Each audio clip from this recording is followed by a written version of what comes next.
Good morning, good afternoon, good evening, whenever and wherever you are. My name is Anna Rochelle, and today we are going to talk about compound inequalities. This is an Algebra 2 topic, Algebra 1 topic, and we're going to just continue to move straight through these problems. These 8 problems that we're going to work on today are all going to be worked through straight, and I'm going to give you the final answer, and we're going to move on. These were given to me by a student over this week, so let's get started. So there are 2 ways to solve these compound inequalities with 2 inequalities. So one method that you can use to solve these inequalities is by actually creating 2 separate equations. And another method is to actually just do all the work all together. I prefer all the work all together just because it makes my life a little bit simpler. So I know that I'm really focusing on this middle section here to get this k or x or whatever variable on its own. So I'm going to go ahead and subtract 6 from everything first. And I'm going to end up with negative 56 is less than or equal to 7k, which is less than, not negative 8, negative 14. And then the next thing I'm going to do is, because I'm paying attention to just this, I'm going to divide everything by 7, because that way I'm going to end up with my k on its own. And the reason why I like doing this way is because now I know whatever answer I have on my inequality on my graph, I'm going to have k in between two numbers. So we know that the difference between inequalities and equations is that I actually need a graph. So I'm going to go ahead and graph this here. So I've got negative 8 and negative 2 here. I know that anytime I have an or equal to symbol, I'm going to have a closed circle. I also know that a regular less than or greater than symbol is going to be open. And I know that everything in the middle of these 2 lines, of these 2 points, is going to be involved in this k. So k can be everything between negative 8 and negative 2. And that would be the final answer. Okay, so now we have this thing called and. So and means when I graph my inequality, I'm going to have to include both answers in my final answer. So what does this mean? Let's go ahead and let's solve this. So I'm going to subtract 8 on both sides. I'm going to get 8n is greater than or equal to 56. Divide by 8 on both sides. N is greater than or equal to 7. And here I'm going to do the same thing. I'm going to add 7 to both sides. Negative 8n is less than or equal to negative 72. I'm going to divide by negative 8 on both sides. And when I divide by a negative number, my inequality has to flip. So I'm going to end up with n is less than 9. So let's go ahead and let's graph. So I know on my number line, I'm going to end up with a 7 and a 9. I also know on my number line, the 7 is going to be a closed circle. And I know that n is going to be greater than or equal to 7. So my actual solution is going to go kind of in that general direction. I also know that n is going to be less than 9. So I'm going to have an open circle moving in that general direction. The only place where both of them are going to be involved, like where both of my answers are going to happen, is this section here. If you notice, in this section over here, let me get a different color, this section here and this section here, I don't have both of my solutions are not both involved in both of those sections. It's only where the pink highlighted section is.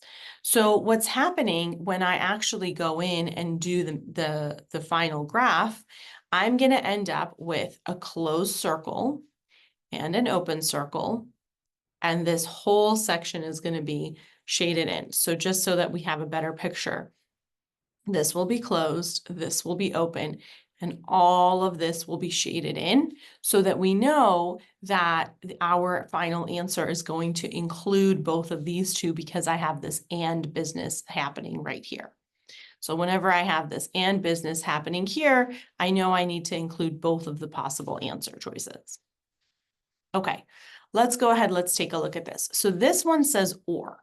So now or is a little bit different because it could be one or the other. It doesn't have to include both. So let's go ahead and let's subtract 5 here, subtract 5 here. I'm left with x is greater than or equal to 7. And then I'm going to multiply by 9 here and multiply by 9 here. And x is less than 0.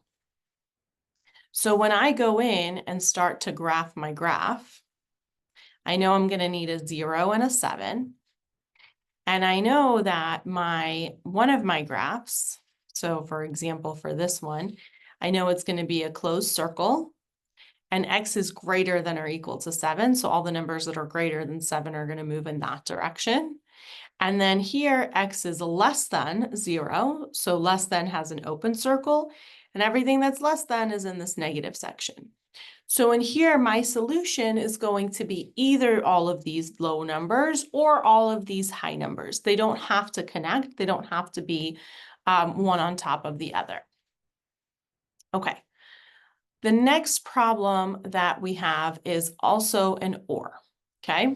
So I'm going to go ahead and I'm going to divide both sides by -2.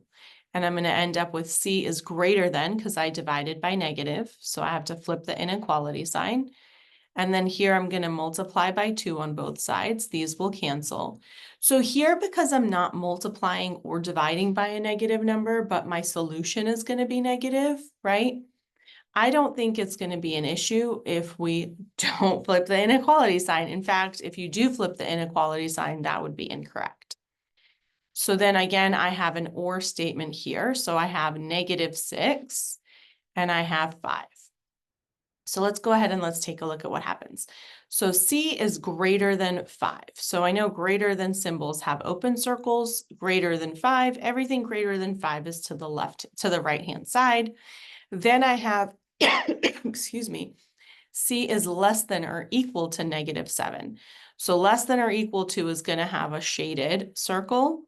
And because it's less than or equal to, less than, everything less than is going to be to the left, right? Less than left.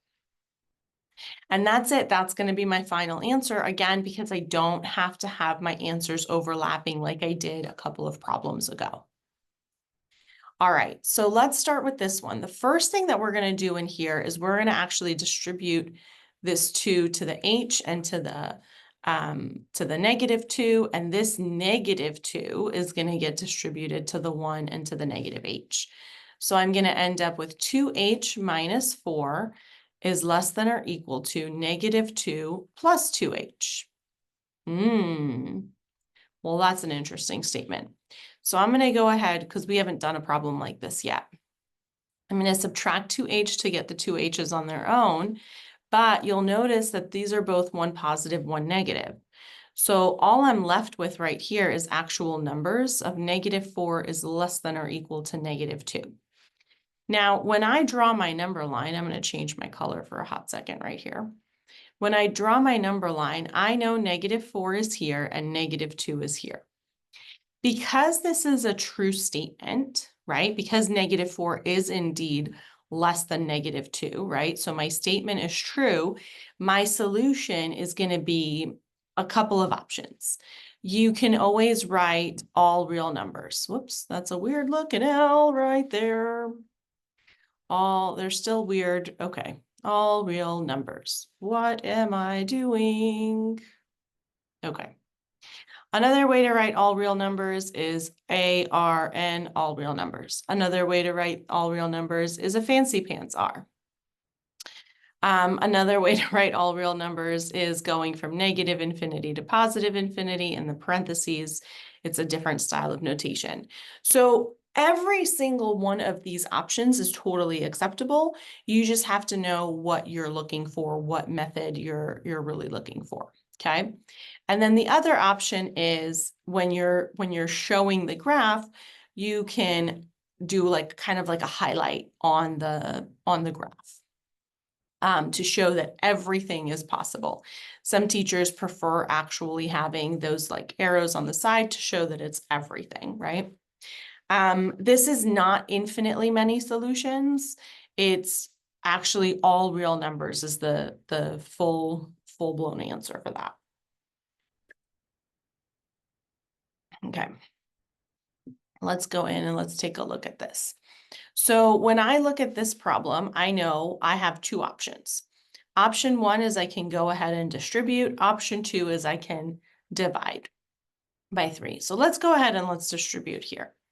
I have 3r minus 15 is greater than 3r. If I go in to get my r's together, I'm going to subtract 3r again, right, on both sides, and I'm going to end up with that same positive 3r, negative 3r combination on both sides. So I'm going to be left with this negative 15 is greater than 0. And that, my friends, is actually a false statement, because when I have my number line, I know 0 is kind of in the middle. All the negative numbers are on the left, all the positive numbers are on the right, and everything to the left is less than. So if this statement was negative 15 is less than 0, that would be a true statement. So meaning that this is a false statement. So your solution would be no solution. And I think in this case, either your teacher prefers NS, no solution, or no solve. All three of them are acceptable. I can't imagine there's a difference in the way that you write them.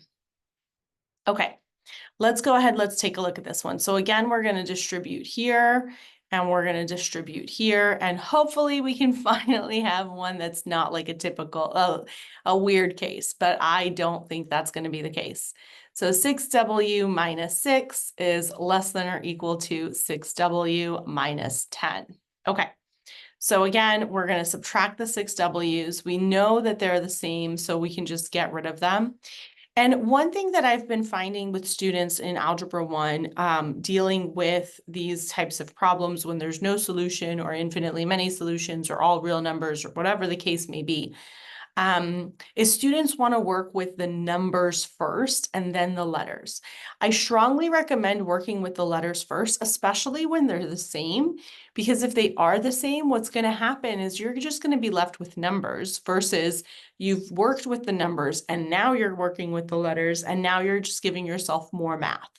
And honestly, the more math you do in math class, the more chances of error you have. So let's limit those chances and let's make ourselves as efficient as possible solving these math problems. Okay, so negative 6 is less than or equal to negative 10. So let's go ahead and let's graph this. Let's see if that's actually a true statement. So here I have negative 10, here I have negative 6, here I would have 0. So negative 6 is not, in fact, less than negative 10 because negative 6 is to the right of negative 10. So again, this is a false statement, and so this is a no solution problem. Okay, last problem, I promise. Let's do a pink this time. Pink pen. Okay, so I'm going to go ahead, I'm going to distribute everything first so that we can go ahead and we can really see what we're working with here. So I've got 12x minus 20 is less than or equal to 6x plus 6x minus 14. I know that I can combine these like terms, so I'm going to get 12x minus 20 is less than or equal to 12x minus 14. Again, I see that I have the same exact amount of variables, right? I have 12 x's on both sides. So I'm going to subtract 12 x's on both sides, and I'm going to see if this is in fact a true statement. So when I go in, I know why I don't use pink pen anymore because it is way too bright. So I have negative 20, negative 14, and 0. This is not drawn to scale.